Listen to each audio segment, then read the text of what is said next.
L'argument sorti par Trump ces dernières 24 heures, et il s'est fendu d'un tweet sur son propre réseau, Truth, et il va être interviewé par Elon Musk lundi. Bon, alors ça, c'est quand même extraordinaire.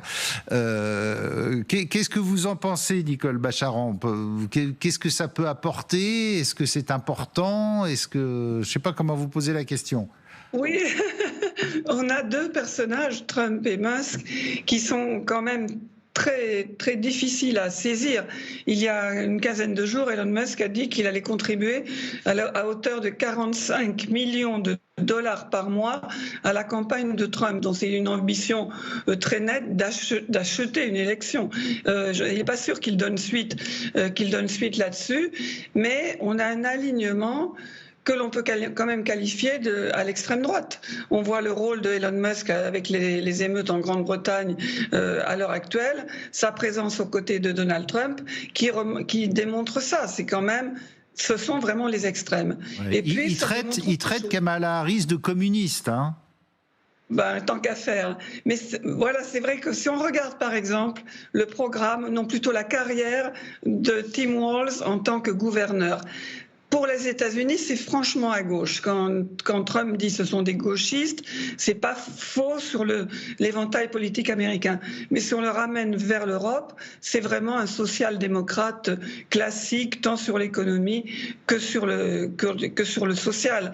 Donc on a, avec Musk et Trump, vraiment un renforcement de l'impression extrême droite, mais aussi le fait que Donald Trump, assez récemment, a su nouer des liens avec les grandes entreprises de la tech qui pèsent beaucoup dans le paysage politique et économique américain, parce que justement, il promet le moins de régulation possible, ou même la dérégulation totale, et ça plaît pas, par exemple, beaucoup au ténor de l'intelligence artificielle. Michel Goya, on vous a pas entendu. Sur l'élection américaine, il y a quand même un choix drastique là à faire, relancé par Kamala Harris, oui. Et puis que suivent aussi de très près les militaires du monde entier et les conflits du monde entier, parce que ce soit Trump ou Harris, c'est complètement différent. Ça fait quand même depuis longtemps que le monde entier observe toutes les élections américaines, parce que fatalement, ça va avoir une importance sur le reste du monde, qu'on en pense.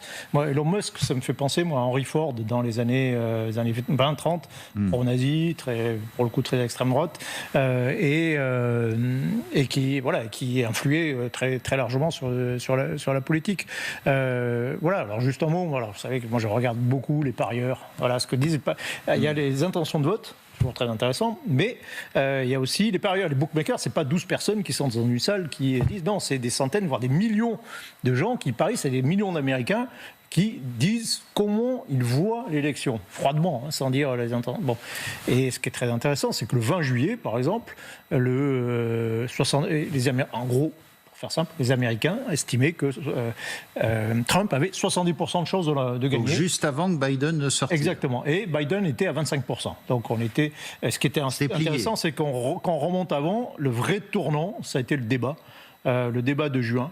Et là, on voit que les gens qui ont observé ce débat ont dit, voilà, c'est fini, c'est plié. Et puis vous avez une autre pique, c'est la tentative d'assassinat contre Trump, qui a donné 10% de chances de gagner en plus. Et puis d'un seul coup, et puis depuis 2 semaines, effectivement, ça dégringole.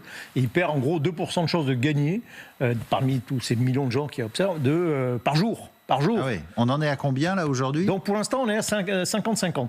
Ah oui. À peu près. Mais avec une dynamique qui est inverse. C'est-à-dire que si ça continue comme ça, normalement, dans la semaine, la majorité d'Américains pensent que ce sera plutôt Kamala Harris qui va l'emporter. Alors, c'est pas de la divination, pas forcément, mais c'est intéressant de voir ce retournement, quand même, total de situation en aussi peu de temps. Je crois que ça probablement jamais arrivé. Dans l'histoire américaine.